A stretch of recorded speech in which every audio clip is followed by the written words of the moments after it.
First of all thank you so much for clicking my video.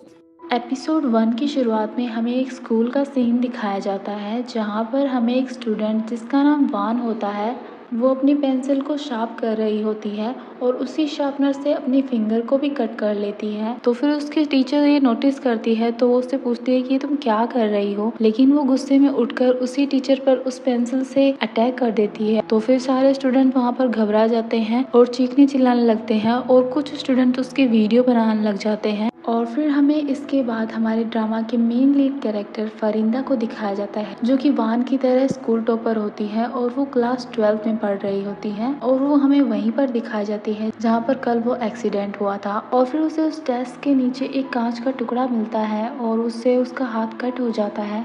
तभी वहाँ पर हमारे सेकंड मेन लीड कैरेक्टर जिनका नाम अर्जुन होता है वो वहाँ पर आते हैं और उससे कहते हैं कि मुझे तुम्हारा हाथ दिखाओ। तो वो अपनी रुमाल उसके हाथ पर रखता है और उसके जस्ट थोड़ी देर बाद वो घाव ठीक हो जाता है। और फरिंदा भी ये सोच में पड़ जाती है कि घाव इतनी जल्दी कैसे ठीक हो गया।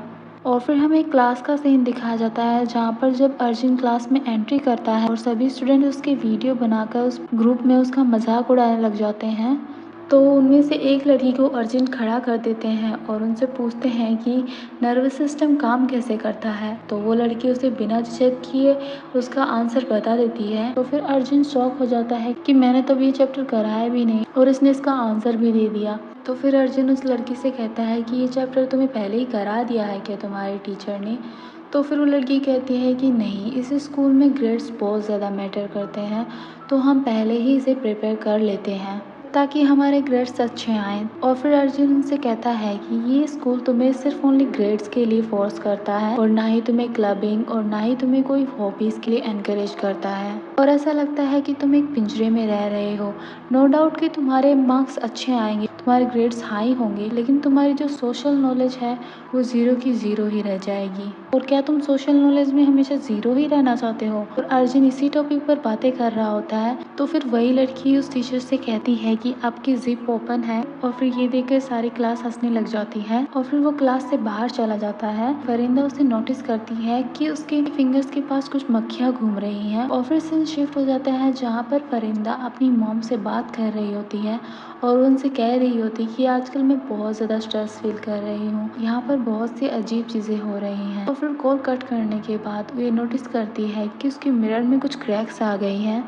और यहाँ से सीन शिफ्ट हो जाता है जहाँ पर हमें एक स्टूडेंट को वॉशरूम में दिखाया जाता है। तो फिर वो अजीब सी चीज़ें महसूस करती है और उसके सामने वाला मिरर हिलने लग जाता है और अचानक से उसमें क्रैक आ जाती है। तो फिर वो घबरा कर पीछे गिर जाती है और फिर यहीं से सीन शिफ्ट होकर वो एक स्विमिंग पूल के पास दिखाई जाती है जहाँ पर वो एक अजीब सा क्रैपी डांस करते हुए इस पूल में गिर जाती है। और फिर नेक्स्ट मॉर्निंग फरिंदा की फ्रेंड्स उसे बता रही होती हैं कि मैट पानी में गिरकर मर गई। और ये सुनकर फरिंदा और भी ज़्यादा सीरियस हो जाती है। और फिर हमें स्कूल के टीचर्स को दिखाया जाता है जो मैट की टेबल के नीचे एक कैमरा पाते हैं।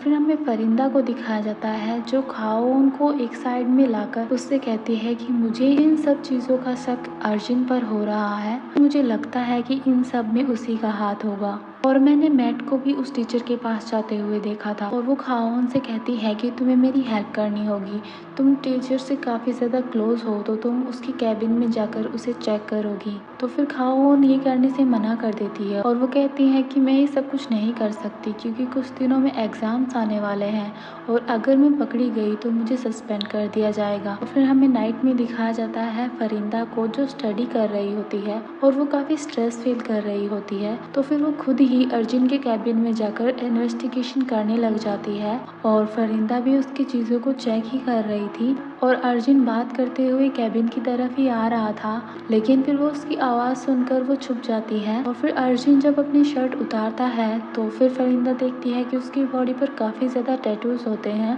और फिर तभी अचानक से एक बच्चे की आवाज़ आती है और वो कहता है कि बुरे बच्चों को डिसिप्लिन में रहना चाहिए। और जब फरिंदा उठकर देखती है तो वहाँ पर अर्जुन नहीं होता है। तो फिर वो वहाँ से कैबिन से बाहर निकल जाती है और वहाँ से जब जाने लगती है तो उसके कंधे पर कोई हाथ रखता है तो वो बहुत ज़्यादा डर जाती है। लेकिन वो और कोई नहीं बल्कि स्कूल का गार्ड होता है और वो उससे कहता है कि तुम इस टाइम पे यहाँ पर क्या कर रही हो। तो वो कहती है कि मैं यहाँ पर कुछ भूल गई थी।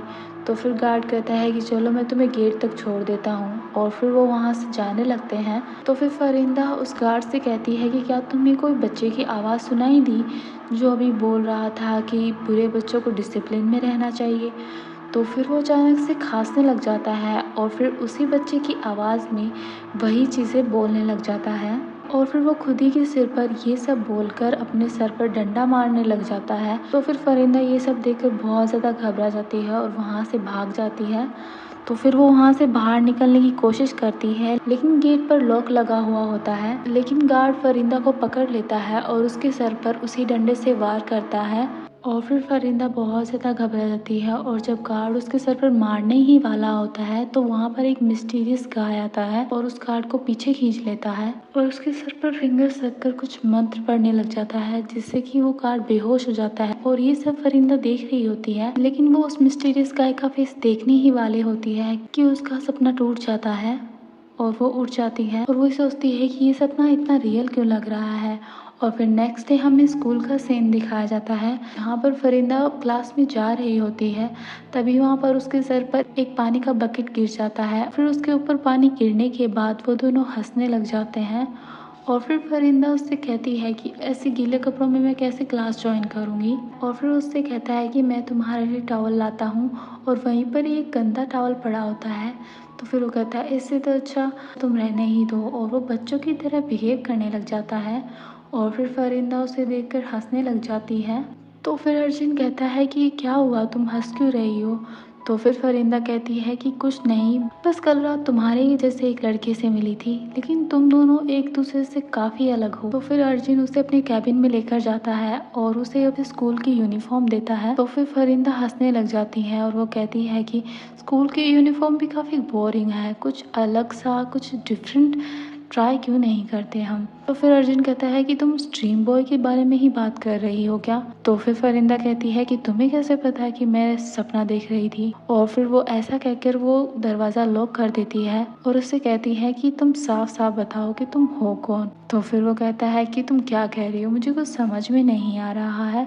और फिर फरिंदा कहती है कि मैंने तो सपने के बारे में कुछ बताया ही नहीं, मैंने तो बस ये कहा कि मैं किसी लड़के से मिली थी। तो तुम्हें कैसे पता कि वो एक सपना था। मुझे पहले ही लग रहा था कि सपना इतना रियल नहीं हो सकता। और तुम मुझे बताओ कि कल रात क्या हुआ था और तुमने मेरे साथ क्या किया था। मुझे पता है कि वो सपना नहीं था, वो सब कुछ रियल था।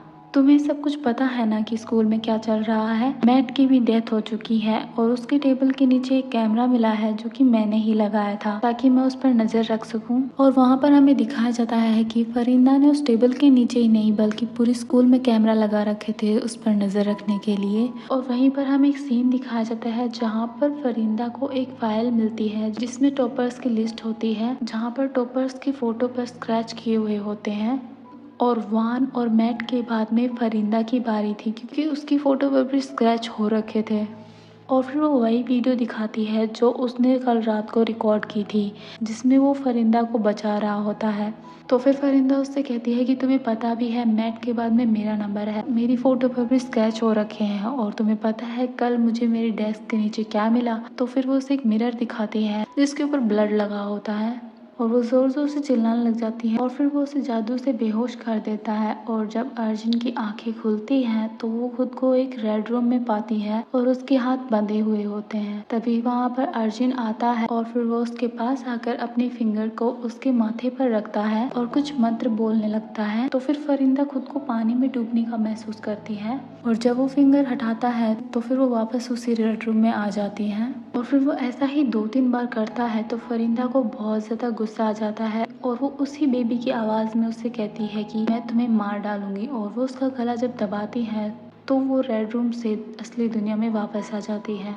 और फिर जब वो वॉमिट करती है तो वहाँ पर उसके चारों तरफ जो मंत्र वाले पेपर थे वो सारे ब्लैक हो जाते हैं। और फिर अर्जुन उससे कहता है कि तुम चिंता मत करो, मैंने तुम्हारे ऊपर से सारे कर्सेस हटा दिए हैं, अब तुम सेफ हो। तुम इस चीज़ में बहुत ज़्यादा गहरी आ चुकी हो और तुम इन सब चीज़ों में काफ़ी ज़्यादा शामिल हो चुकी हो, तो मैं तुम्हें सब कुछ सच सच बता देता हूँ। और वो उसे बताता है कि इस दुनिया में मैजिक और ब्लैक मैजिक दोनों मौजूद हैं और इन्हें करने वाले लोग भी तुम लोगों के बीच में ही रहते हैं और तुम्हारे वर्ल्ड के नीचे ही एक और दूसरा वर्ल्ड है जहाँ से मैं आया हूँ और मैं यहाँ पर टीचर बनकर आया हूँ और मैं उसी पर्सन को ढूंढ रहा हूँ जो इन सब चीज़ों में शामिल है और जो ये सब कुछ कर रहा है। और यहाँ पर कोई है जो ब्लैक मैजिक परफॉर्म कर रहा है और ये उसी की कर्सेस की वजह से ये सब कुछ हो रहा है और तुम भी उसी की एक विक्टिम हो और तुम्हारी सेफ्टी के लिए तुम्हें यहीं पर रहना होगा और तुम्हें मेरी हेल्प करनी होगी उस कल्प्रिट को पकड़ने के लिए। और वहीं दूसरी तरफ हमें उसी कल्प्रिट को दिखाया जाता है जिसका फेस कांच के टुकड़ों से कवर होता है और वो मिरर के टुकड़ों को खा रहा होता है और यहीं पर एपिसोड 1 का एंड हो जाता है। आई होप कि आपको ये एक्सप्लेनेशन अच्छी लगी हो। Thank you so much for watching my video. For more explanation please subscribe my channel.